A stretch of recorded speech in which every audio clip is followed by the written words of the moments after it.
This is teaching a dog to target to your hand.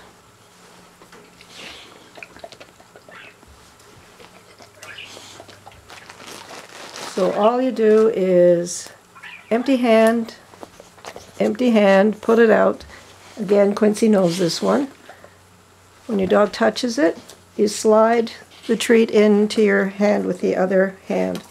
So there's no food in this hand. I just want the dog to touch it, and then I will take the food and slide it in, and he can take it from the palm.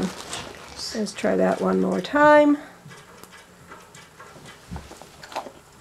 There, take the food, slide it in. I'll often go like this with my finger. There's the food, slide it in with my finger, and let him take it off. But touch the hand,